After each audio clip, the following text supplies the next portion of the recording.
దళిత క్రైస్తవుల అంశం మీద వారి సామాజిక ఆర్థిక రాజకీయ పరిస్థితుల మీద వాళ్ళు ఎదుర్కొంటున్న సమస్యల మీద అధ్యయనం చేయడానికి జాతీయ స్థాయిలో కేంద్ర ప్రభుత్వం చేత నియమించబడ్డ గౌరవ దేశ మాజీ చీఫ్ జస్టిస్ కేజీ బాలకృష్ణన్ గారి ఆధ్వర్యంలో ఏర్పడ్డ కమిటీ నివేదిక గడువును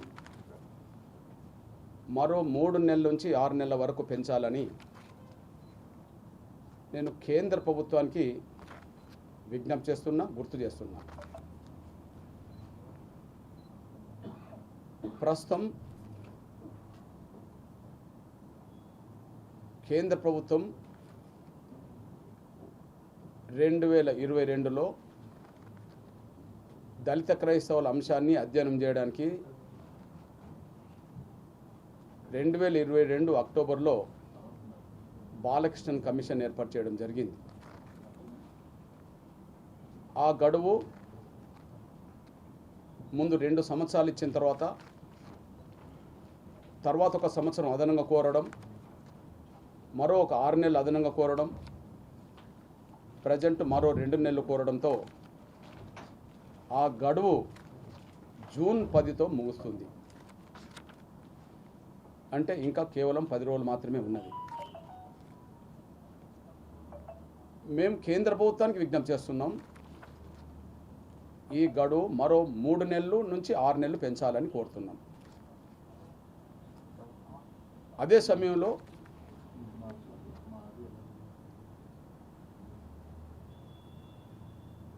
గౌరవ చైర్మన్గా నియమించబడ్డ బాలకృష్ణన్ గారికి కూడా విజ్ఞప్తి చేస్తున్నాం. మీరు గతంలో ఎట్లయితే గడువు కావాలని కోరుకున్నారో మరో 3 నెలలు గడువు కోరాలని, 6 నెలలు కూడా కోరాలని చెప్పి బాలకృష్ణన్ గారికి కూడా మేము విజ్ఞప్తి చేస్తున్నాం. 3 నెలల నుంచి 6 నెలల వరకు గడువు కోరాల్సిన బాధ్యత బాలకృష్ణన్ గారి మీద ఉంది. అంగీకరించాల్సిన బాధ్యత కేంద్ర ప్రభుత్వం మీద కూడా ఉంది. ఇది మేము స్పష్టంగా ఇరు పక్షాలకు విజ్ఞప్తి చేస్తున్నాం. దానికి కారణం ఏంటంటే గతంలో కేంద్ర ప్రభుత్వం నుంచి మొదలుకుంటే వివిధ రాష్ట్ర ప్రభుత్వాలు నియమించిన కమిషన్లన్నీ, ముఖ్యంగా దళిత క్రైస్తవుల అంశం మీద నియమించబడ్డ కమిషన్లన్నీ, ఇతరత్ర బలహీన వర్గాల కోసం నియమించబడ్డ కమిషన్లన్నీ దళితులు మతం మార్చుకున్నప్పటికీ వారి సామాజిక స్థితిగతిలో మార్పు రాలేదని, వాళ్ళ పట్ల వివక్షత పోలేదని, వాళ్ళ వెనుకబాటుతనం కొనసాగుతుందని, అందువల్ల మతం మారినప్పటికీ వాళ్ళ సామాజిక స్థితిగతులు మారలేదు కనుక ఖచ్చితంగా వాళ్ళను ఎస్సీలుగా గుర్తించే విధంగా ఆర్టికల్ 1950లో ఏదైతుందో ఆర్డర్లో సవరణ తీసుకురావాలని చెప్పి కమిషన్లన్నీ స్పష్టం చేసినాయి. ఇప్పటికీ ఈ దేశంలో మొట్టమొదటి నియమించబడ్డ కేంద్ర ప్రభుత్వం చేత నియమించబడ్డ కాలేకర్ కమిషన్ నుంచి మొదలుకుంటే మండల్ కమిషన్ వరకు, సచార్ కమిషన్ మొదలుకుంటే justice Ranganath commission, Mishra commission వరకు కేంద్ర ప్రభుత్వం చేత నియమించబడ్డ కమిషన్లన్నీ, వివిధ రాష్ట్రాల్లో నియమించబడ్డ కమిషన్లన్నీ, కేరళలో 1965లోనే 55లో కేంద్రంలో కాలేకర్ కమిషన్ వేస్తే 65లోనే ఈ అంశం మీద కేంద్రంలో పిల్లై కమిషన్ వేసింది కేరళ ప్రభుత్వం. ఆ విధంగా ఒక రాష్ట్రంలో తమిళనాడులో కానీ, ఉమ్మడి ఆంధ్రప్రదేశ్లో కానీ, కేంద్రంలో కానీ ఎన్నో ప్రభుత్వాలు కమిషన్లు వేసినాయి. రాష్ట్ర ప్రభుత్వాలు వేసిన కమిషన్లు కావచ్చు, కేంద్ర ప్రభుత్వాలు వివిధ అంశాల మీద వేసిన కమిషన్లు అన్నీ కూడా దళిత క్రైస్తవులకు ఎస్సీ హోదా ఉండాల్సిందే. వాళ్ళు మతం మారినా వాళ్ళ సామాజిక స్థితిగతుల్లో మార్పు రాలేదు.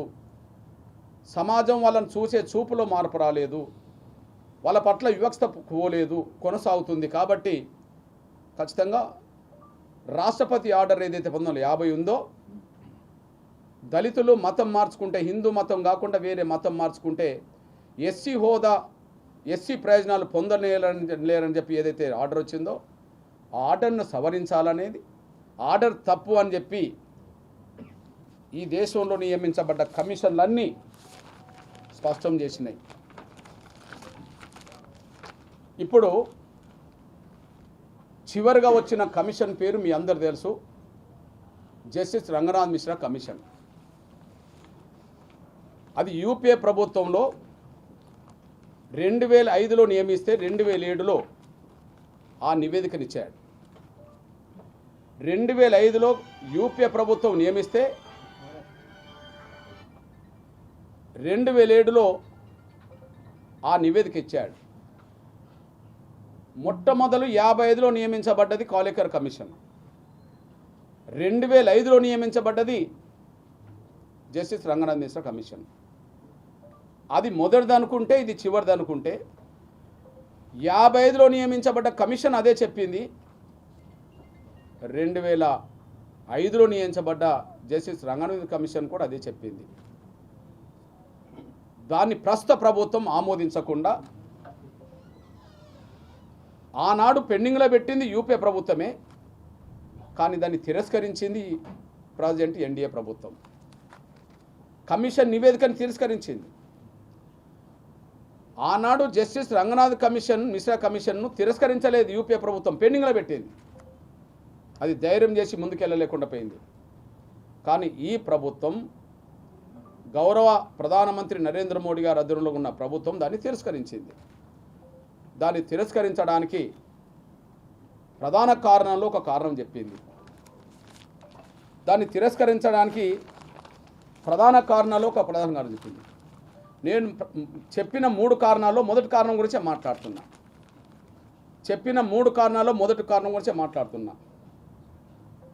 ఇది సాంఘిక సంక్షేమ శాఖ ఆధ్వర్యంలో తీసుకున్న నిర్ణయంలో ఏమని ఉంటుందంటే, క్రైస్తవ ఇస్లాం మతంలో మారిన దళితులకు ఎస్సీ హోదాకు అనుకూలంగా వ్యవహరించిన జస్టిస్ మిశ్రా కమిషన్ను అది తప్పుపట్టింది. అంటే దళిత క్రైస్తవులకు అనుకూలంగా ఇచ్చిన నివేదికను కేంద్రం తప్పుపట్టింది. తప్పుబట్టి ఏమంటదంటే, క్షేత్రస్థాయి అధ్యయనాలపై ఆధారపడనందున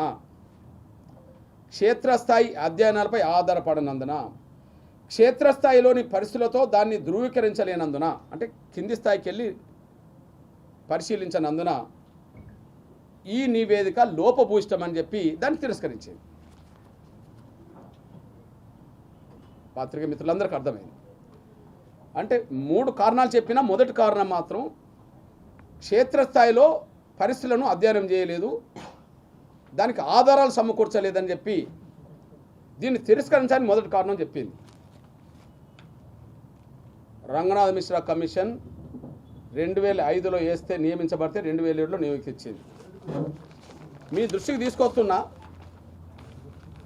జస్టిస్ రంగనాథ్ మిశ్రా కమిషన్ మొదటి 13 నెలల్లోనే 28 రాష్ట్రాలు, 3 కేంద్ర ప్రభుత్వ పాలిత ప్రాంతాల్లో సందర్శించింది. ఇది అఫీషియల్గా రికార్డ్.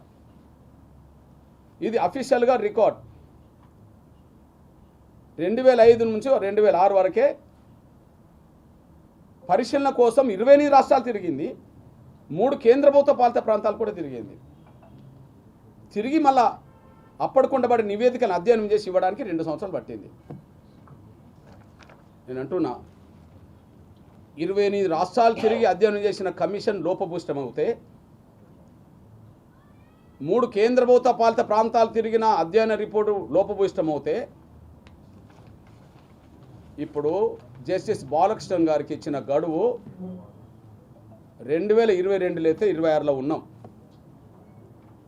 2022లో అయితే 26లో ఉన్నాం. అది 2 సంవత్సరాల్లో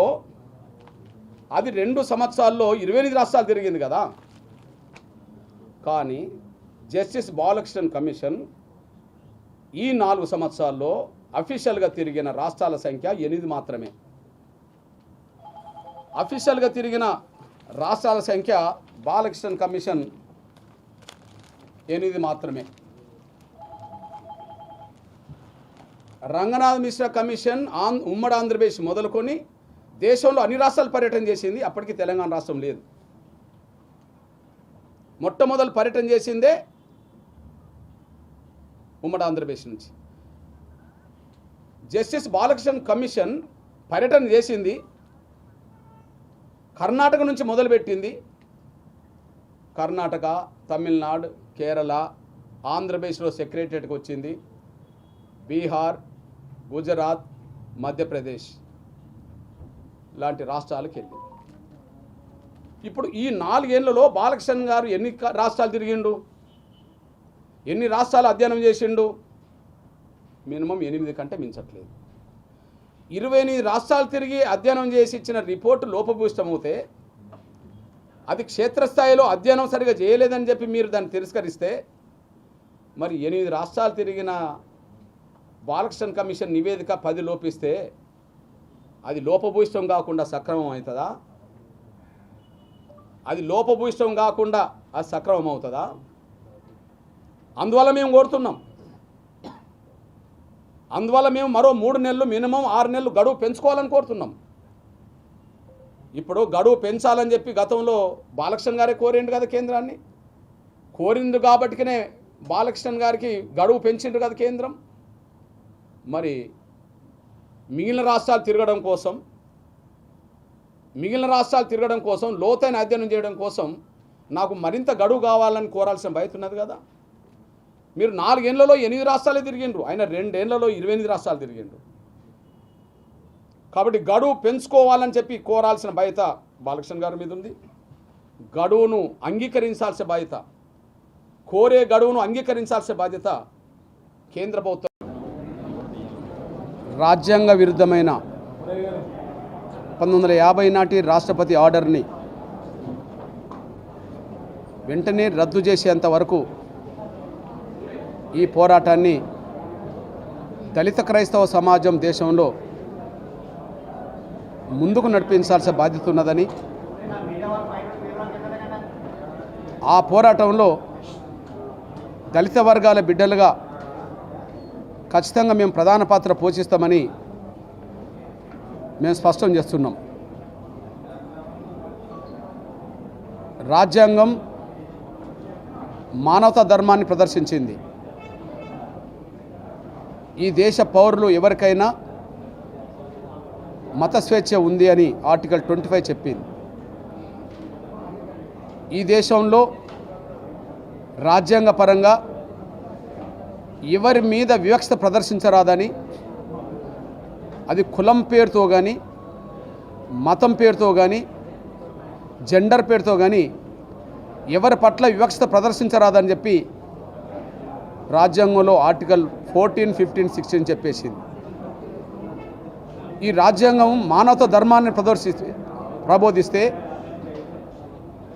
రాజ్యాంగం నాడు అమల్లో వచ్చినాడు లేని ఈ రాష్ట్రపతి ఆర్డర్ 1950 ఆర్డర్ అది దళితులకు మాత్రమే మత స్వేచ్ఛ లేదని చెప్పి మనుధర్మాన్ని ప్రదర్శించినట్టయింది. అంబేద్కర్ రాసిన రాజ్యాంగం మానవతా ధర్మంతో ముడిపడి ఉన్నది. కానీ 1950 ఆర్డర్ మాత్రం అది మనుధర్మాన్ని అమలు చేసినట్టుగా కనిపిస్తున్నది. ఈ దేశ పౌరులంటే SC, ST, BC, minority, OC అన్ని వర్గాల ప్రజలు కలిస్తేనే భారతదేశం. మరి ఏ వర్గానికి లేని ఈ ఆంక్షలు, ఏ కులానికి లేని ఈ ఆంక్షలు, ఎస్సీలకు, బీసీలకు, ఓసీలకు లేని ఈ ఆంక్షలు కేవలం దళితులకు మాత్రమే మతం మార్చుకునే స్వేచ్ఛ లేదు. అదే సమయంలో మతం మార్చుకుంటే సామాజిక ముద్ర రద్దవుతుందని చెప్పి ఆర్డర్ పేర్కొనడం అంటే ఓసీలు మతం మార్చుకున్నా ఓసీల సామాజిక ముద్ర అలా ఉంటుంది, బీసీలు మతం మార్చుకున్నా బీసీల సామాజిక ముద్ర బీసీలుగా ఉంటుంది, ఎస్టీలు మతం మార్చుకున్నా ఎస్టీల సామాజిక ముద్ర అలా ఉంటుంది. అలా ఉండడం వల్ల వచ్చే ప్రయోజనాలు, రిజర్వేషన్లు వాళ్ళకు అందుబాటులోకి వస్తాయి. కానీ దళితులు మతం మార్చుకుంటే మాత్రం, అది క్రైస్తవ మతంలో పోతే మాత్రం దళిత ముద్ర ఉండదు, ఎస్సీ ముద్ర ఉండదు అని చెప్పి ఎస్సీ హోదానే, ఎస్సీ ముద్రనే రద్దు చేయడం అంటే కేవలం దళితులకు మాత్రమే మతం మార్చుకునే స్వేచ్ఛను ఆర్డర్ రద్దు చేసింది. అది మన ధర్మంతో ఉన్నదని కూడా స్పష్టమవుతుంది. వెనకట మన ధర్మంలో ఉన్నది. అది పొరపాటైనా మంచైనా, అది పొరపాటైనా మంచైనా ఒక ఉన్నత వర్గాల వాళ్ళు చేస్తే వాళ్ళ గొప్ప బహుమానం. అదే మంచి ఒక దళితులు బలహీన వర్గాలు చేస్తే అలాంటి స్థాయిలో గౌరవం ఉండదు. ఒక నేరమే ఉన్నత వర్గాలు చేస్తే మనుధర్మంలో వాళ్ళకి శిక్షలు తక్కువ ఉంటాయి. కానీ అదే నేరం దళిత వర్గాలు చేస్తే మాత్రం వాళ్ళకి శిక్షలు ఎక్కువ ఉంటాయి. ఇప్పుడు దళితులు మతం మార్చుకుంటే నేరం అవుతే, దళితులు క్రైస్తవ మతంలో పోతేనే నేరం అవుతే, ఆ నేరానికి పడ్డ శిక్ష మా దళిత హోదా రద్దు కావడం, మా ఎస్సీ హోదా రద్దు కావడం, మా రిజర్వేషన్ రద్దు కావడం ఇక్కడ చూస్తున్నాం. కానీ అదే నేరం అని భావించుకుంటే, అది అగ్రకులాలు అదే నేరం చేస్తే వాళ్ళకు రిజర్వేషన్లు ఉంటాయి, వాళ్ళకు సామాజిక హోదా ఉంటుంది, వాళ్ళకు రాయితీలు ఉంటాయి. అంటే దళితులకు మాత్రమే ఈ ఆంక్షలు ఉన్నాయే తప్ప ఎవరికి ఆంక్షలు లేవు అని అంటే మనుధర్మమే ఇప్పటికీ అమలు జరుగుతుంది, కానీ రాజ్యాంగం సంపూర్ణంగా అమలు జరుగుతలేదు అనడానికి ఇది సాక్ష్యం అనేసి కూడా రుజువు అవుతుంది. ఇట్లాంటి పరిస్థితుల్లో ఖచ్చితంగా రాజ్యాంగానికి విరుద్ధమైన ఈ ఆర్డర్ను ఉపసంహరించుకునేంతవరకు లేదా ఆర్డర్ను సవరించుకునేంతవరకు, ఆర్డర్ మొత్తం ఉపసంహరించుకుంటారో ఆర్డర్ను సవరించుకుంటారో తేల్చాలి. ఎందుకు ఆర్డర్ ఉపసంహరించుకోమంటున్నాం? అది రాజ్యాంగానికి విరుద్ధం కనుక. ఎందుకు సవరించుకోమంటున్నాం? నిన్నటి వరకు 1950లో మొట్టమొదటి ఆర్డర్లో దళితులు హిందువులుగా ఉంటేనే ఎస్సీ హోదా ఉంటుందని చెప్పారు. అప్పుడు సిక్కులు కానీ బౌద్ధులు కానీ అప్పుడు ఎస్సీ హోదా లేదు. కానీ 56 వచ్చేటప్పటికి సిక్కుల్లో ఉండబడే దళితులకు కూడా ఎస్సీ హోదా వర్తించింది. 90కి వచ్చేటప్పటికి బుద్ధులకు సంబంధించిన దళితులకు కూడా ఎస్సీ హోదా వచ్చేసింది. అంటే ఆర్డర్ను సవరించుకోవడం వల్ల ఎస్సీ హోదా విస్తరించడం జరిగింది. అట్లా సవరించుకోవడం ద్వారా అది దళిత క్రైస్తవులకు, దళిత ముస్లింలకు కూడా రేపు సవరించుకుంటే అందరినీ సమానంగా చూసినట్టు అవుతుంది. అందరినీ సమానంగా చూడడానికి సవరించుకుంటారో లేదా ఆర్టికల్ 25 ప్రకారంగా అందరికీ స్వేచ్ఛ ఉన్నదని చెప్పి ఆర్డర్ను రద్దు చేసుకుంటారో ఏదో ఒకటి జరిగేంతవరకు మాత్రం నా దళిత క్రైస్తవ సమాజంతో కలిసి ముందుకెళ్లాల్సిన బాధ్యత మా మీద నెట్టబడ్డది. మా దళితుల అస్తిత్వం, ఆత్మగౌరవం ఏ రూపంగా ప్రమాదంలో పడ్డా, అది దళిత క్రైస్తవుల రూపంగా ప్రమాదంలో పడ్డా, అది దళిత హిందువుల రూపంగా ప్రమాదంలో పడ్డా, దళిత సిక్కుల రూపంగా ప్రమాదంలో పడ్డా, దళిత బౌద్ధుల రూపంగా ప్రమాదంలో పడ్డా, దళితులు ఏ రూపంగా ప్రమాదంలో పడ్డా ఖచ్చితంగా ఆ ప్రమాదం నుంచి బయటపడేయడానికి మాత్రం నా దళిత వర్గాలకు మతంతో సంబంధం లేకుండా అండగా నిలబడి వాళ్ళ భవిష్యత్తు కోసం ఉద్యమించడంలో మా పాత్ర మేము పోషిస్తాం. ఈ విషయంలో నా దళిత క్రైస్తవ సోదరీమణులకు నేను విజ్ఞప్తి చేస్తున్నా. డాక్టర్ బాబాసాహెబ్ అంబేద్కర్ పోరాటం చేయడం వల్లనే మన దళితులకు హక్కులు వచ్చినాయి. అదే సమయంలో అమెరికాలో నల్లజాతి ప్రజల పక్షాన పోరాటం చేస్తేనే, మార్టిన్ లూథర్ కింగ్ పోరాటం చేస్తేనే అక్కడ వాళ్ళకు హక్కులు వచ్చినాయి. అదే సమయం దక్షిణాఫ్రికాలో ఉండబడే నల్లజాతి ప్రజల పక్షాన నెల్సన్ మండేలా గారు పోరాటం చేస్తేనే హక్కులు వచ్చినాయి. ఇక్కడ మన హక్కుల కోసం మనం పోరాటం చేయాల్సిన అవసరం ఉన్నది. కాబట్టి మనం బైబిల్ను నమ్ముకుంటే క్రియలేని విశ్వాసం మృతపాయమని ఉన్నది. కాబట్టి విశ్వాసం నిండుగా మనకున్నది, కానీ మనకు జరిగిన అన్యాయాన్ని ఎదుర్కోవడానికి క్రియలో ముందుకు రాలేకపోయాం. దాన్ని ఇప్పటికైనా సరి చేసుకోవాల్సిన బాధ్యత ఉన్నదని కూడా గుర్తు చేస్తున్నా.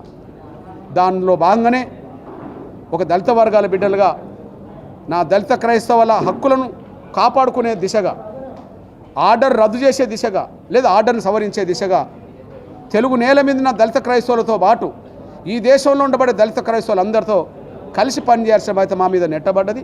ఖచ్చితంగా అందులో కలిసి పనిచేస్తాం.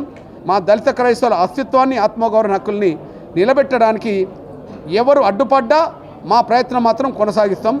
అంతిమంగా దళిత క్రైస్తవుల విజయాన్ని సాధించే దిశగా ముందుకు సాగుతామనే విషయం కూడా తెలియజేస్తాను. ముందు మాకు డాక్టర్ బాబాసాహెబ్ అంబేద్కర్ ఒక గొప్ప మార్గనిర్దేశం చేశాడు ఆయన జీవించిన కాలంలో. నువ్వు ఏ లక్ష్యం కోసం పోరాటం చేయాలన్నా ముందు బోధించడం, తర్వాత సమీకరించడం, అంతిమంగా ఉద్యమించడం. కాబట్టి ఇప్పుడు ఇంక బోధనలోనే ఉన్నాం. ఇంకా సమీకరించే బాధ్యత ముందుకు వస్తుంది. ఆ తర్వాత పోరాట రూపాలు ముందుకు వస్తాయి. మద్దతు ఇచ్చేటోళ్ళు ఎవరు రోడ్డు మీదకి రాలేదు, కానీ వ్యతిరేకించేటోళ్ళు ఎవరు రోడ్డు మీదకి వస్తారు త్వరలోనే. ఆ వ్యతిరేకించిన వాళ్ళు ఎవరు రోడ్డు మీదకి వచ్చినా మా దళిత క్రైస్తవుల పక్షాన్ని మేము యుద్ధం చేస్తాం. నేను అంటున్నానండి, ఎన్నికలు వచ్చినప్పుడు ఓట్ల కోసం వచ్చినప్పుడు మమ్మల్ని తృప్తిపరిచే మాటలు, తీర్మానాలు, మేనిఫెస్టోలు పెట్టడం కంటే ఇప్పుడు ఈ సమయంలో మీరు మాట్లాడిన మాటలు ఒకసారి నెమరేసుకోండి, మీరు చేసిన తీర్మానాలకు ఒకసారి విలువనివ్వండి, మీరు మాట్లాడిన మాటలకు ఒకసారి నెమరేసుకోండి, మీరు చేసిన అసెంబ్లీ తీర్మానాలకు విలువనివ్వండి. అదే సమయంలో మీ మేనిఫెస్టోలను మీరు గుర్తుంచుకోండి. మీరు దళిత క్రైస్తవులకు అండగా కలిసి రండి అని చెప్పి అధికార ప్రతిపక్ష పార్టీలందరికీ విజ్ఞప్తి చేస్తున్నాం.